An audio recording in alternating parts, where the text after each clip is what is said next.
What's up, beer drinkers? How y'all doing this week? We got another great show for you again this week. Not only do we drink and review some delicious beers, but in our beer news segment, we talk about the latest boycott of beer. We're talking about the macro brands, the U.S. macro brands, not craft beer. And we're not talking about AB InBev this time. We are talking about a little old brewery down in Texas, down in Fort Worth. And then in our cold brew segment, just a little warning, little word to the wise. We do go over football. We talk about, there's a lot of football. Talk about the draft. And then at the end, in our Drunken Shenanigans, we get to a little bit more of our personal lives. So there's that. And just want to give a shout out to my friend Ronnie Renushka on Instagram. She's the one who gave me my beer for this show. To be honest, I don't know if I said it on the show. I should have, and I apologize, Ronnie. Thank you so much for the beer, and go and give her a follow on Instagram. Ranushka, she is part of the leadership of Phoenix Girls Pint Out. So Ronnie and I have been friends for a couple years now, and we met the other day over at Ground Control, and I mentioned them at the end. If you can, get over to Ground Control in Litchfield Park, buy some beer, have a beer. They have a great tap list, and they have a great refrigerated section as well as a scratch kitchen. All right, that's enough about Ground Control. Let's talk about me. You can find us on Instagram, search Cöld Brüe Podcast, also on Untapped Cöld Brüe Podcast, and you can find me, little old me, on Instagram, Cöld Brüe Greg. I got to start uploading more pictures soon, posting more pictures, as they say. All right, so without further ado, it's time for another Cold Brew.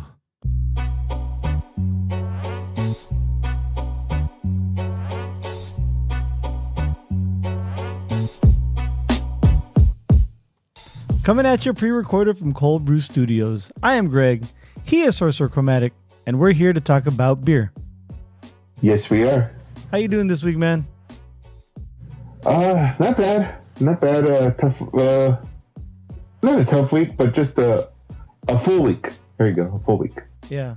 You know what? It's kind of funny because the guys at work were saying that too. Like by Friday, they're like, "Oh, this week has just been like it's been too much." So it's being felt by all, I guess I should say. Oh, for sure. Anyway. So let's get to the beer then. Let's stop depriving ourselves from some beautiful drinks. Yes, sir. All right, so today I have in front of me from our good friends at Simple Machine in collaboration with Tap Savvy Craft Beer Bar in Litchfield Park. I have what they call Quad Day, which is a Belgian quad. It's like a buffed out monk holding two barrels, and the face is that of the proprietor of Tap Savvy, Philip. I don't know his last name, but anyway, it is a quad. In the cloistered tranquility of the monastery, Quad Day stands as a sacred brew celebrating the unity of craftsmanship and the vigor of quads. Its rich, dark essence mirrors the resilience of a steadfast quad-focused regimen. Each sip weaves a complex tapestry of flavors as intricate as muscle fibers in well-honed quadriceps. This beer is a homage to the harmonious strengths of quads, a toast to the balance of robust brewing, and the unwavering dedication to cultivating inner and outer fortitude. It is 12% alcohol by volume. Jeez. All right, without further ado, pop off. What do you got? All right, I got from Great Notion their double stack. Oh, wow.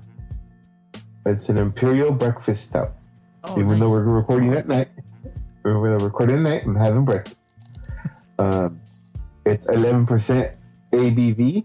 It's an Imperial Stout with coffee, maple syrup, natural flavor, and caramel color. 1 pint, 16 ounces. So without any further ado, pop off. I just also want to note on the can art, it's a Bigfoot holding a Yeti, holding a stack of pancakes with a cup of coffee. Of course. You always have to have that in the morning. Right. So I poured my beer and it has tremendous head. So I'm trying to wait for it to go down. Hey, no. It's actually okay. I got some of it. It's very aromatic. It's super malty, super sweet, and really full-bodied beer. This one's really good. This is it's a little bit sweeter than most quads that I've had, but it's not a bad sweetness, not yet anyway. It's not cloying, but yeah, it's pretty good. I will rate this later. Probably rate it pretty good. I definitely dig this one. All right. Well, this one starts off very, very sweet up front, very, very caramel or mapley, and even caramel sweet. But then the coffee kicks in, the coffee and the roastiness and the stoutness, which it is pretty strong. It's overpowering. This has a lot of deep flavor right now. I did pre-warm up my beer, but hopefully it'll open up and get a little bit more mellow. But at the same time, it is an imperial, so buyer beware, right? When I ask for a big beer, this is a big beer. Exactly. All right, so we will rate our beers later during our Untapped section of the show. Don't forget to follow us on Untapped. Search Cöld Brüe Podcast and friend us, and we'll friend you back. But right now, it's time for some beer news.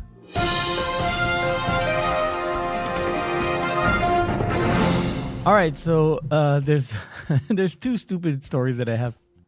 One, here is the headline from the Star Telegram. Florida brewery slammed over EpiPen peanut butter beer as discriminatory and ignorant. And it's got the can art is the label art. It has a jar of peanut butter that looks like Jif peanut butter, like the red, blue, and green stripe, and just says EpiPen across the front. Anyway, a brewery promoting its annual peanut butter beer week came under fire for an item on its menu, an ale called EpiPen. Playa Linda Brewing was hit with a wave of backlash when it began marketing for Peanut Butter Week, which will run March 29th through April 7th. At the top of its beer list for the event is the EpiPen Ale, 5.3% ABV. McClatchy News reached out to the brewery April 4th, but did not immediately receive response. The Titusville Roasted Ale has been featured in promotional material for the microbrewery. In a video posted on the business's social media, March 29th, cases of the beer are carried over the bar with the words EpiPen printed in white on the colorful label. The name comes from the life-saving auto-injector that uses epinephrine to treat severe allergic reactions that can induce anaphylactic shock. The brewery has since received negative reviews on Facebook and TripAdvisor from critics saying they don't recommend the place for its insensitive ale. Well, if anything, at least they have some publicity, right? Oh no, definitely. I don't know. Is that bad? In bad taste? Do you think? EpiPen beer? Well, to my understanding, EpiPen does more than just like save the life of a peanut butter allergy or a peanut allergy. So yeah. I mean, that's the thing. I don't know what other. I mean, is that the same stuff for like a bee sting? I know like bee sting people need pens, right? Yeah, I would think so. Yeah, it just doesn't have like the shot. So it could be a honey ale, right? They changed the label. Everything's fine. Yeah.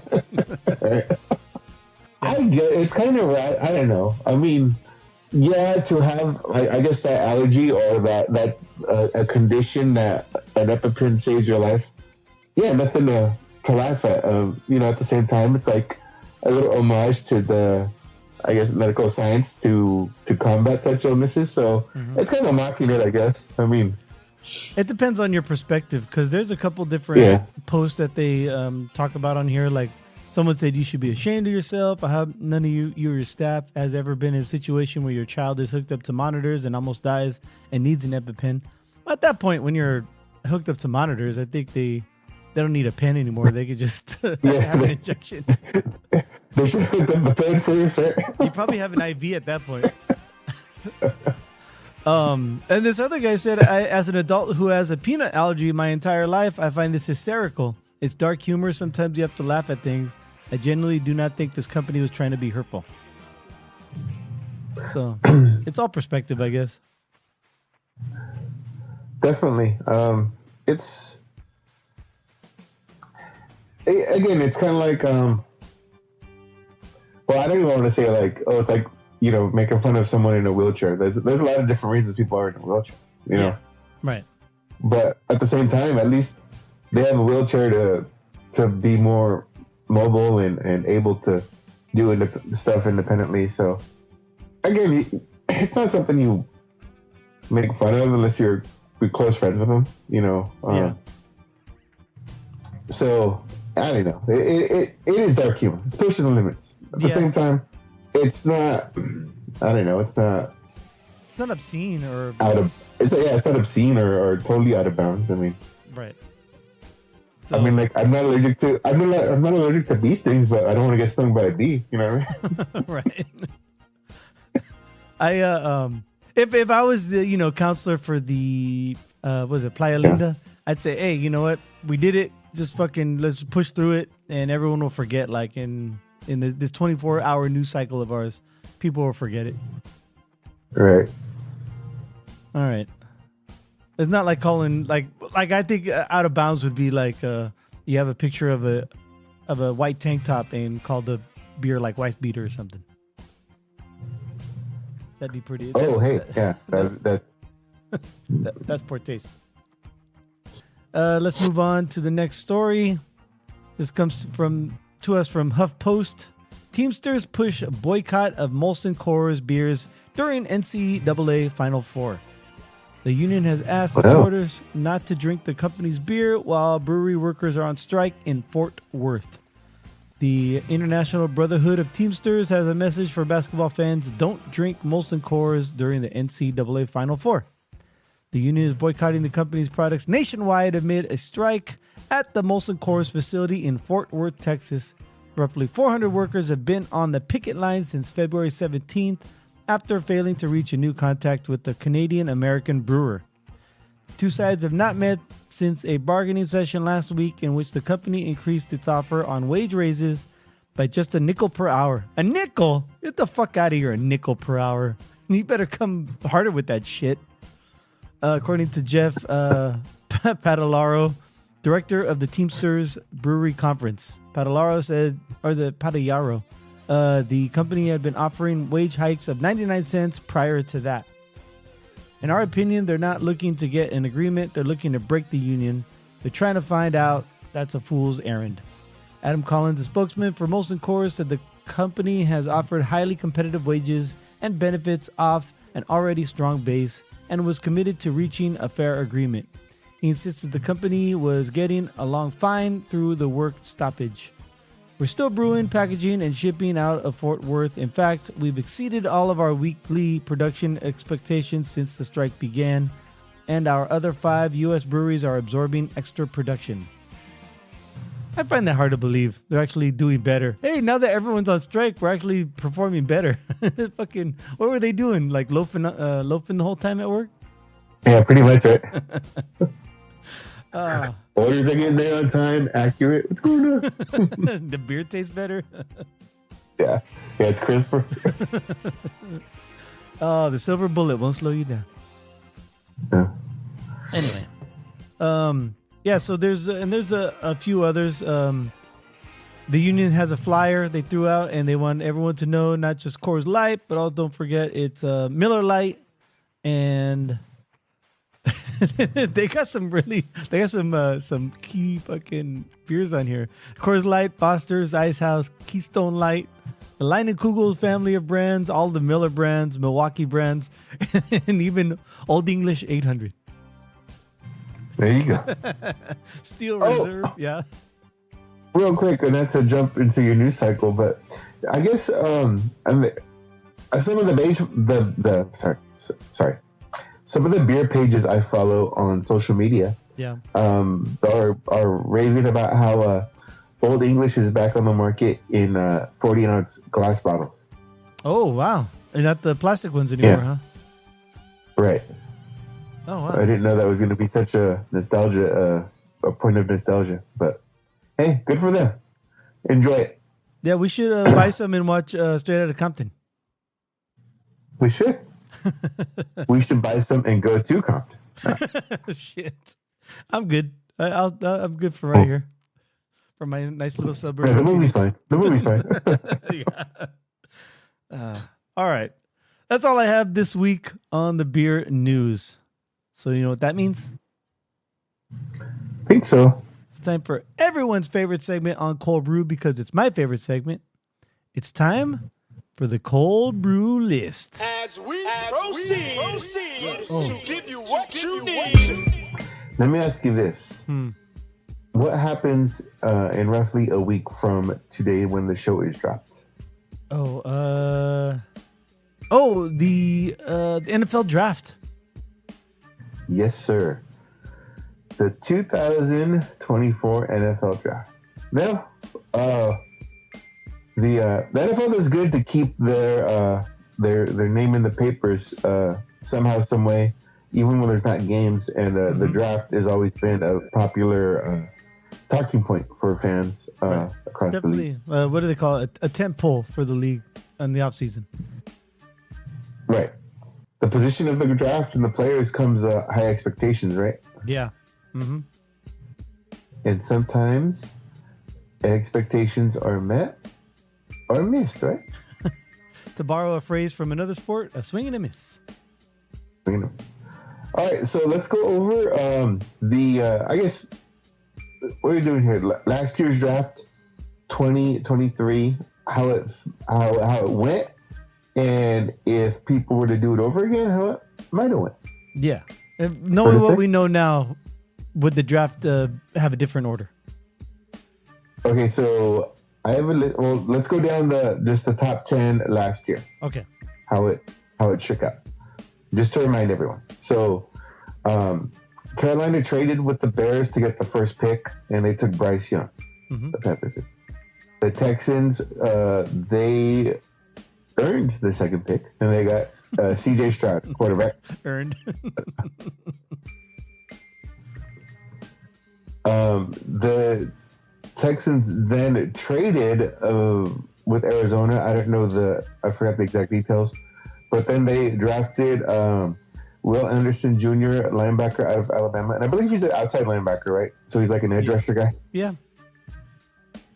Fair to say, an edge versus a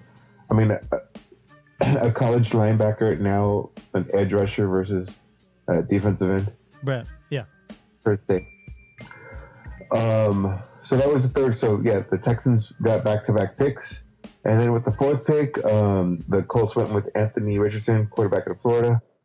The fifth pick, the Seattle Seahawks went with Devon Witherspoon, a cornerback out of Illinois, and that was a trade from Denver. I believe that was from Russell Wilson, right? That was part of that Russell Wilson right. Trade. Then 6, your Cardinals took Paris Johnson Jr., offensive tackle, and they got it from the Rams via Detroit. Gosh, is that still part of the trade? The Stafford trade? Yeah, it is. I looked it up. I'm like, holy shit! It's the ramifications. Probably even one next year too, or this year, I should say. And then pick 7, the Raiders took a defensive end, Tyree Wilson from Texas Tech. That was a natural pick. 8th pick was Atlanta Falcons. They took Bijan Robinson, running back out of Texas. That was their natural pick. Phillies took Jalen Carter at 9, defensive tackle out of Georgia. And that was from Carolina via Chicago. So they got in that mix. And then the Bears took Darnell Wright, offensive tackle from Tennessee, and that was from New Orleans via Philadelphia. So, I guess the Eagles did some flip-flopping at 9-10. Yeah. So, shaking out the performance of the rookies, do you want to say who should have went where, or just what the top 10 should got to be? Yeah, what it should have been, like knowing what we know now, Right. like how the team should have drafted just based on performance, not need. Right. So like where they should have went, basically. Yeah. Oh, okay. So I looked at basically kind of the top performers and or comparing to some guys who maybe didn't perform as well. Because in researching this, I heard someone say, or a good quote is, a bad rookie season is not a bad career. Yeah. These guys have only been in the.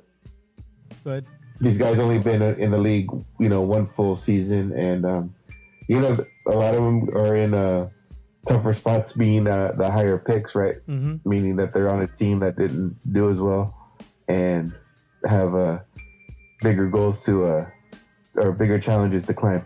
You look at Peyton Manning's career; he was like shit his first year, and now he's a Hall of Famer. Okay, so sorry, I'm cough. Nah, you're good. This beer's kicking. That's good. So is mine. I'm starting to feel warm. Okay, so I guess the going saying the obvious compared to last year, the position and the performance, CJ Stroud should have been taken first over Bryce Young. But yeah, he rookie of the year. That's easy. That's an easy assessment. All right, so we looked at the rookie performance from 2023, Mm-hmm. which gives us great hindsight to look back on the 2023 draft, right? Exactly. Is that how it works?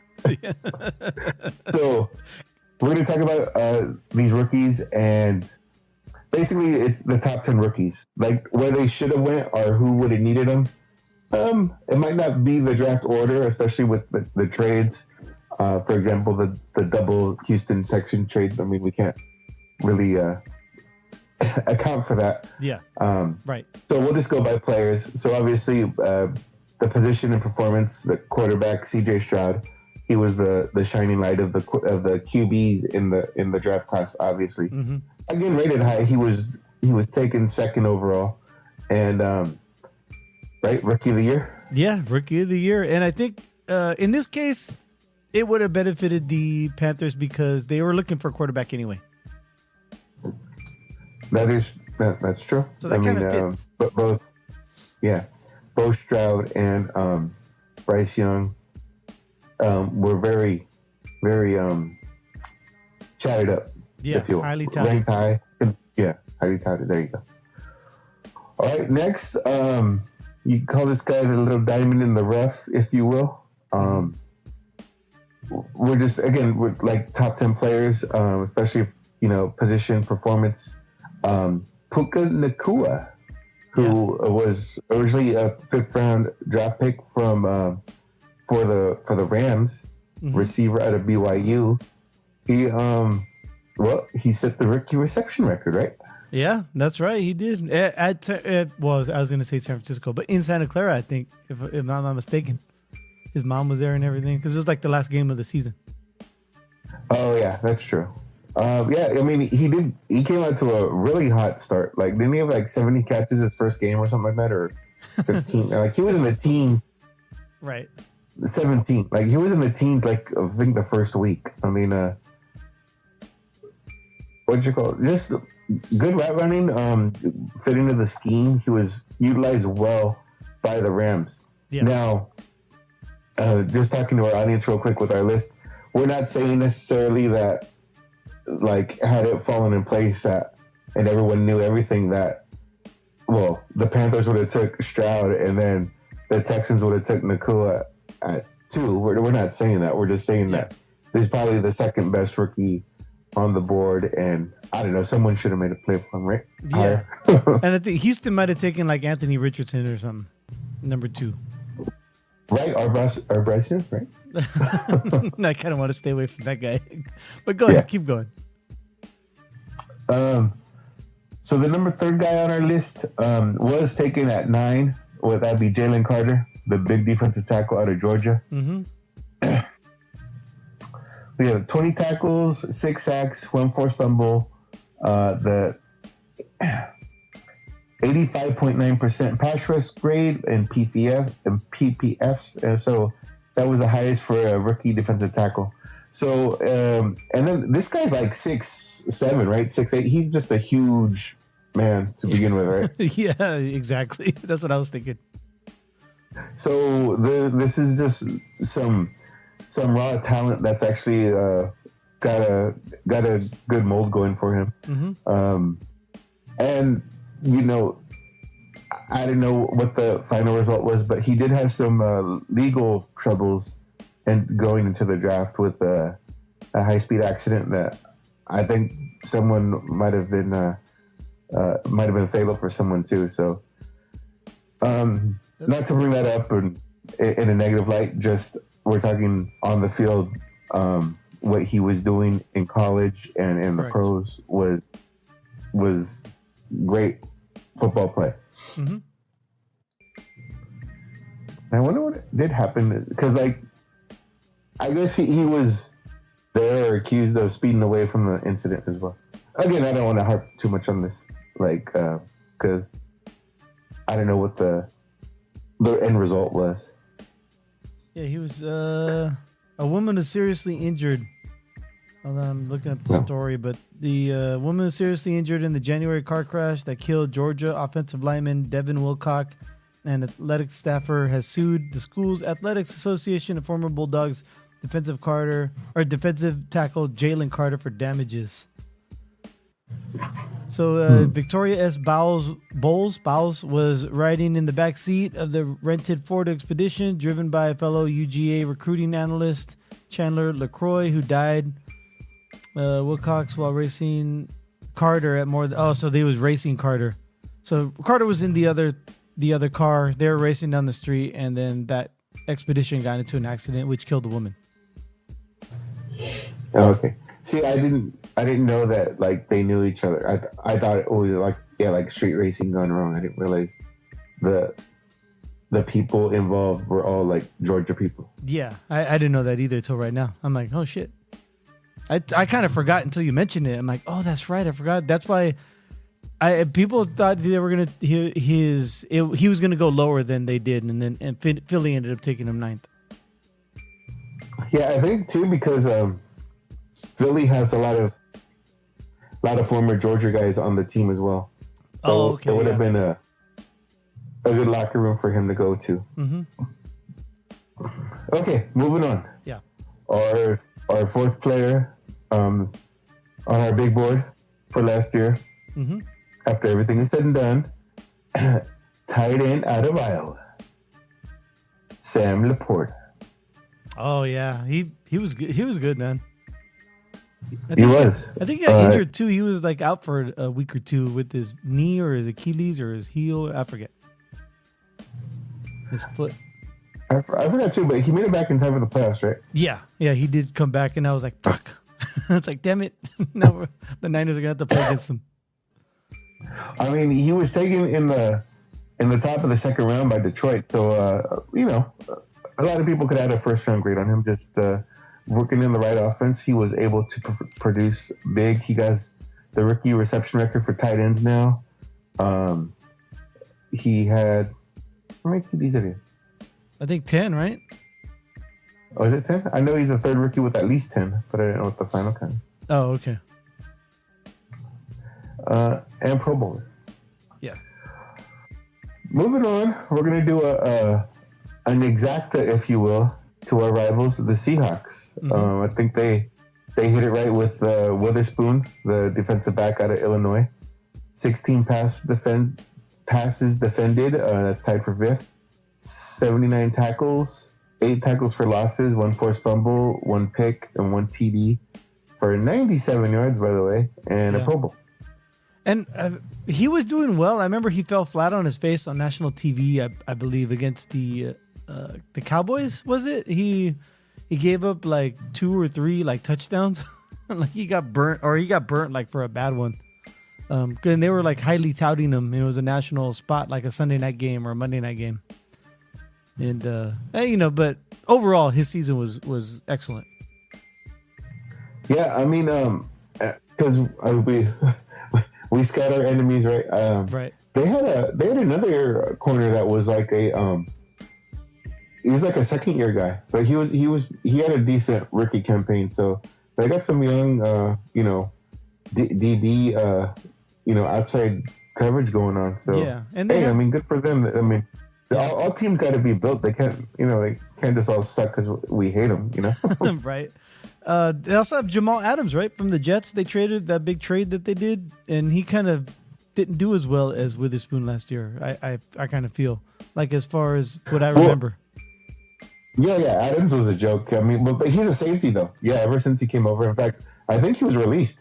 Oh yeah, I think you're right. After with same time as the coach, I fucking can't think of his name right now. Yeah, Carroll. Carroll, yeah, Pete Carroll. Yeah, but yeah, that's the thing. The Seahawks had a lot of money tied up in the safeties with Quandre Diggs and Jamal Adams, and a lot of people don't pay safeties. Sad, true. Right. Yeah, but Witherspoon is a cornerback, but if they're all the defensive backfield, that's why I put them all together. No, I get you. Going on, we're gonna hurry up. The sixth guy on our list is Kobe Turner, defensive tackle out of Wake Forest. He was a third-round pick by the LA Rams, 89 overall, and he had 9 sacks, led the Rams over Aaron Donald. He had 9. 22 QB pressures, and that's the most when double teamed. Interior lineman, turn it up. Yeah, let's be real though. Aaron Donald, he was on his last year. He's kind of phoned it in.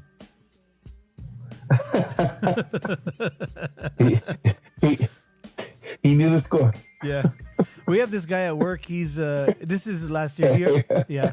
Hey, if I get the sack or I don't, the same check is coming, right? At that point, yeah, he earned it too with his lifetime. Yeah. We have this guy at work. He told us that the end of the year is going to be the end of his career. He's like retiring, and he's not slacking off. But he's been calling out. Every once in a while. The guy's 67 years old. So he's going to have some ailments. Oh. But my manager's like, you know what? He doesn't give him carte blanche, but he's not going to write him up for calling out like a minute before he's supposed to show up. At this point, like, what are you gonna do? Fire him? He's like, fine, give me a severance, thank you. Exactly. Moving on. 7th on our list is the 3rd overall pick, Will Anderson Jr. Out of Alabama, with his 22 QB hits. That's number 1 as a rookie. 7 sacks. That's 4th of rookies. QB pressure rating is 46%. And he made the Pro Bowl. Yeah, I remember he's on the Cardinals, and I remember hearing his name called a couple times, but I never really paid attention to how well he was doing this year or last year. No. This guy's the Texan. This is the Texan. Oh! I was thinking the Paris Johnson Jr. Yeah. Yeah. Okay. My bad. You got your juniors confused. Right. All right, next is from the Vikings. He was a 23rd pick overall. Jordan Addison, wide receiver out of USC. 70 receptions, 911 yards, 10 TDs. Those are all. Or 10 TDs was the led rookie wide receivers. Yeah, it was a surprise when I read that, because I had to look. I'm like, but Nuku had all those yards, but he just didn't have as many. I think he only had like 7 TDs, right, or some of that. Or 6 or 5 or something like that, yeah. 6, I think it was 6. Okay. But, Addison sharing wideout duties with Jefferson. I'm sure you're going to get more one-on-ones versus double team. So, hey.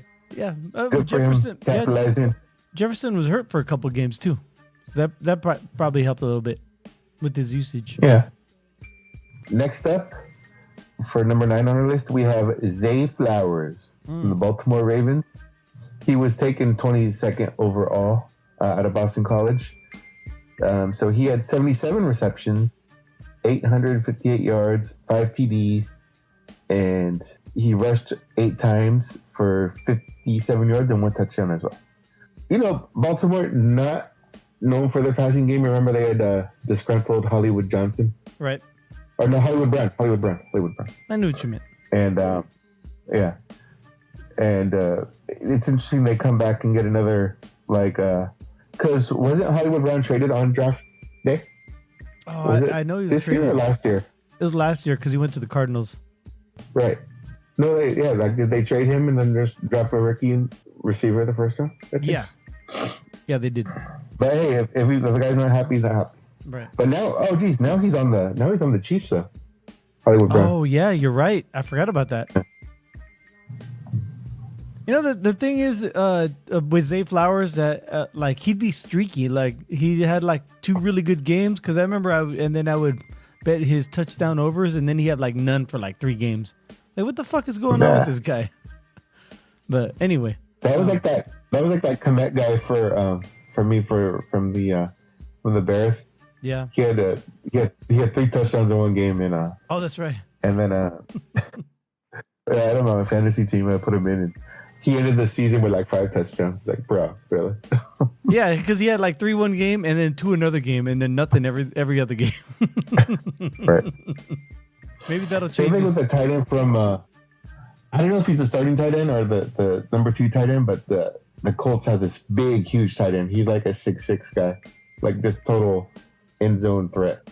And it was either feast or famine with him. Yeah. Oh, so same with that Njoku for Cleveland. But Njoku got yards though. Yeah, at least he true. got at least he got open field, plays. It's not like you had to cross your fingers when they went to the red zone, Yeah, good point. All right, last on our list, he went 12 overall. You can't knock the hustle of Jahmyr Gibbs, running back out of Alabama. Like I said, he went 12th overall to the Detroit Lions. Mm-hmm. And he had 182 carries, 945 yards, 10 touchdowns, 52 receptions, 316 yards, 1 touchdown, made the Pro Bowl. And then he was splitting time with, was it Montgomery? Yeah, I was about to say he probably would have got better numbers hadn't he been splitting time with Montgomery. Yeah, and I had Montgomery on the fantasy team too. He had some good TD points. I think he kind of carried the mail in the red zone. So yeah, that's all-star vulture status right there, right? Yeah, I think he was on track to have 1 touchdown a game for a while, and then he kind of not fell off, but then Gibbs kind of took over for a couple games and then let's see, honorable mentions. We have Devon how do you say Achane? Yeah. Achane, the running back from Miami. Yeah, you think it would be Achane, but it's Achan. There you go. I remember too. That was a whole. Remember that game they went off on Denver and put 50 up. Yeah.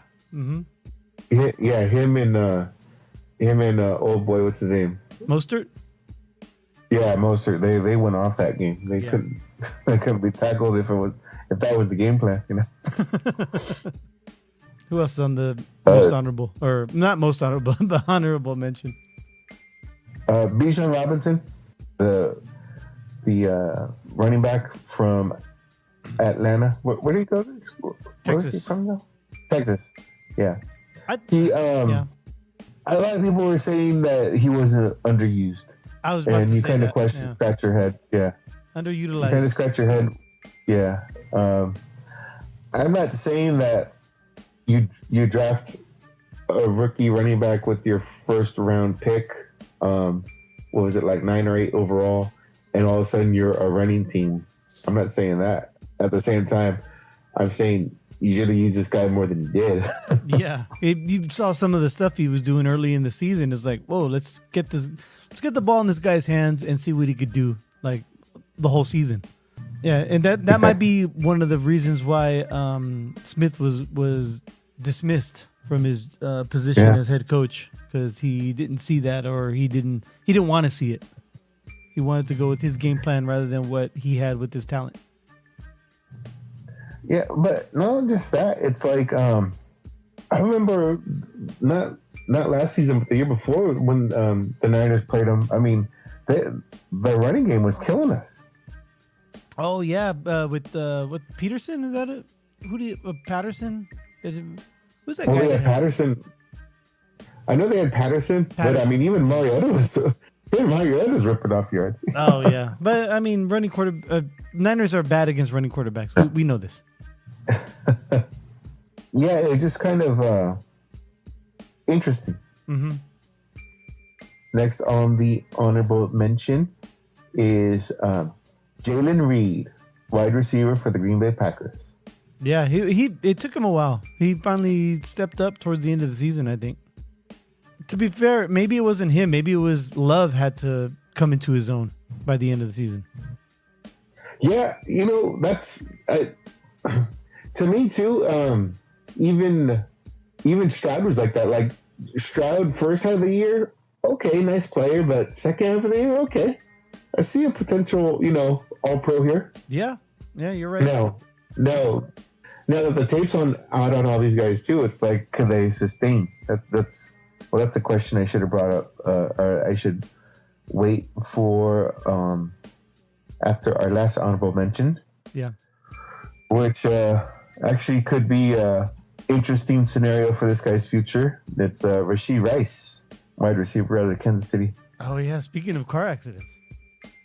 Yeah, that's another reason why that Jalen Carter incident was fresh in my mind. Because that guy was street racing too. Mm-hmm. And I want to say too is like both cars, like it was his Corvette, and then he rented a Lamborghini and let his friend drive it, and then they went street racing, and some people got hurt. I don't think anyone died at the same time. Doesn't make it right, and doesn't make it people not hurt either. So. Oh yeah. Someone was in critical condition though, from what I remember reading. Oh, okay. But yeah, I mean, you guys are. I guess maybe it's timing. Like he's a millionaire, or like at least 100,000-aire. Like if you're gonna rent a Lamborghini and have a Corvette, and why don't you also rent some track time? Exactly. Limit the possibilities of hurting somebody else. Yeah, unfortunately, people don't see it that way sometimes, or just don't take the time to do it. Because that's the thing too. I mean, what if he rented it for himself, but he told his friend like, "Hey, I'm gonna go pick up this car. Come with me." And then on the way back home, that's when they did their race.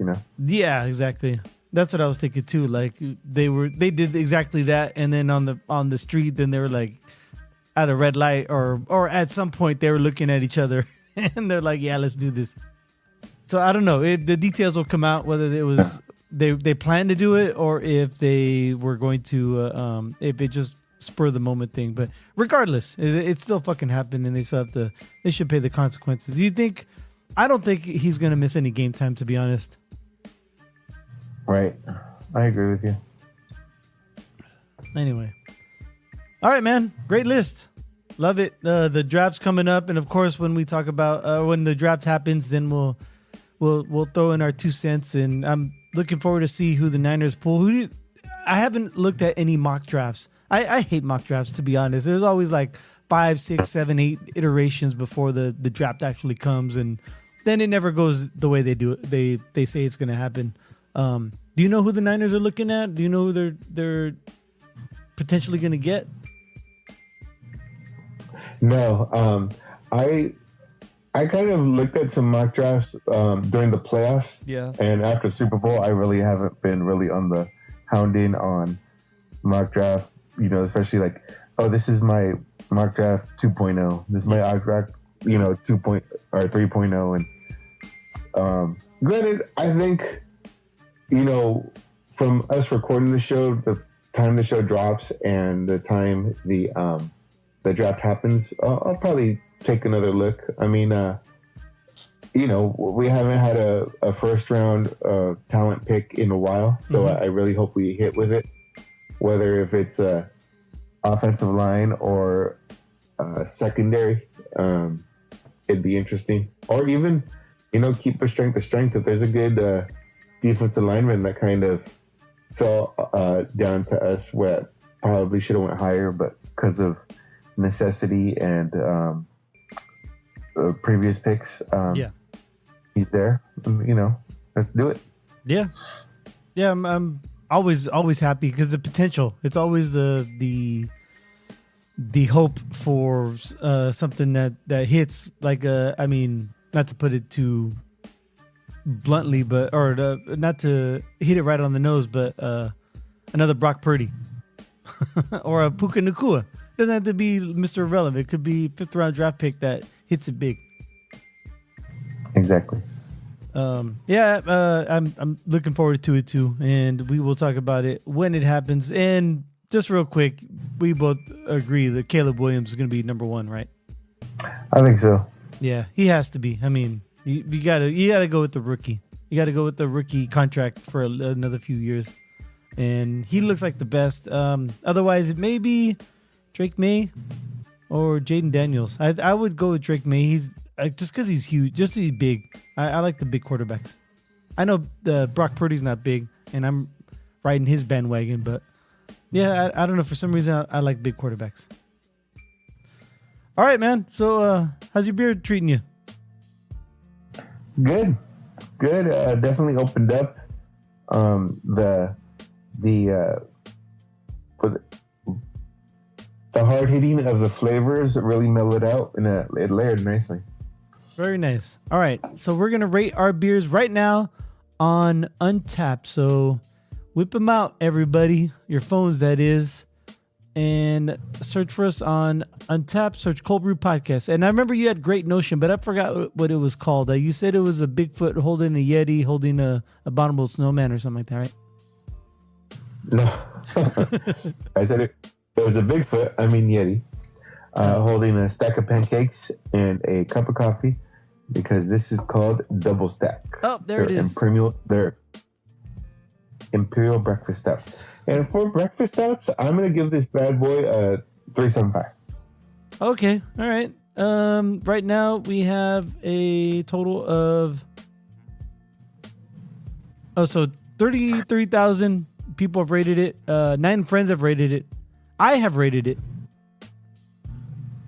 What would you like to? You said 3.5, 3.75. No. Yeah. What's the average rating? Average rating is 4.35. Oh. And so yeah, we're gonna give it the Cöld Brüe Chill, the Cöld Brüe Shoulder, 3.75. And what notes would you like to leave on it? Sweet. Yeah. Roasty. Yeah. And flavorful. And flavorful. Save and check in. Hold on, I'm gonna go back to it real quick and see which friends have rated it. Let's keep going. It's thinking. Great. My phone's been working great this whole fucking time, and now it's got to think about our friends. What about your friends? Remember that song? No. Let's see. Jake yeah, J. I knew what you meant. Jake J 4.5. Another 4.5. He had it twice. He rated it twice. Chris Toadman. Toadman's Tank Picks. He gave it a 4.5. You know, he was I think in San Diego this weekend because he went to the Bad Religion Social Distortion concert. I'd like to see Social Distortion in concert. I'm not a big Bad Religion fan, but I fucking love Social Distortion. Jake J, he fucking loves this. Rachel B gave it a 5. She said hot damn, and then a goddamn. She rated it twice. Once was a goddamn, and then a hot damn. She wanted to switch it up, I guess. Yeah. Jake J must have had a 4-pack or a 6-pack because he bunch of ratings, and this one says listening to Marshall Tucker Band and playing poker. Nothing about the beer, just what he's doing at the time. And Eddie G gave it a 4.5. Very nice. All right. Wait a minute. It's all skewed if everyone's rating it however much. All right. So I have by Simple Machine in collaboration with Tap Savvy Beer Bar, their Quad Day. I gotta say, I don't know. Oh yeah, you met Philip that one time. Remember when we came in and his wife and we went to Tap 2 though. We didn't go to the original. We went to the Tap Savvy 2. And then the guy I was talking with, he was the owner and his wife was there. Remember? Right. Yeah. Anyway, he's you could tell. I mean, I could tell anyway. He used to work out a lot because he's a bigger dude. Maybe not as much now, but so quad day is kind of funny because when you work out, you do legs and you can build up the quads. Because this monk on this illustrated monk on the can has got some big fucking quads, man. Even his kneecaps are fucking huge. Yeah. Wasn't quad day one of Hussein's sons? You might have been right. I don't know if you pronounced it quad day, but oh, that's hilarious. All right, let me see. I'm gonna look up by just the name, Quad Day. Oh, I misspelled quad. I mistyped quad, I should say. I didn't misspell it, but my thumb hit the wrong thing. Quad Day. And no, there is no other quad day. There's leg day, quad, leg day, quad, leg day. Yeah, this is the only quad day right now. I like this one. This one's really good. It is on the sweeter side. So I'm not gonna give it too high. I'm gonna give it a 4.0. Right now, it has an overall rating of 4.01. None of our friends have checked in on it. So check in at 4, and I am gonna say it is heavy weight malt. That's what I'm gonna say. Heavyweight malt. Save and check in. All right, a couple things I wanted to get to in our shenanigans. Did you watch any of the Masters today, or were you busy? I know that golf's not one of your things. Yeah, I was doing family stuff, and we had it on, but we had no volume. So okay. I was at my in-laws, and we had a party, but I mean it was on a big screen TV, just so room noise wouldn't get crazy. Yeah, we just turned the volume off, and actually it was kind of just a happy coincidence because we couldn't find the soundbar control, so we just. Oh, that's kind of cool. Yeah, that's right. Your brothers-in-law, they play golf, right? No. Oh, I thought no. They We just did. had it on because it was. Oh, we just had it on to keep something on in the background, or just to keep tabs on it, if you will. Plus, it is the biggest event in golf, so in professional golf anyway. Yeah, but there was some good moments. I think it wasn't exciting because Scotty Scheffler, who won, was like the favorite going in. So it was like, it went chalk, and so to speak. But there were some bright moments. There was a young guy from I want to say like Finland or Sweden or something like that. He did well. I think he finished second, and it was his first Masters tournament ever, his first major ever. He's like 24. He's a young guy. And then one of the broadcasters, Vern Lundquist, he's been doing it for like 30, 40 years. This was his last event ever. He's retiring after the Masters, so it was kind of bitter. You could tell he was getting choked up at the end of the at the end of when he was saying goodbye. Wow. So good for him. Good for him. Yeah, it was cool.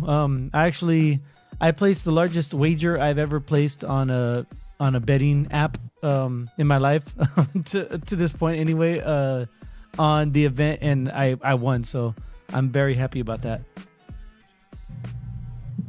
Very happy. Nice. Yeah. And then a couple other things.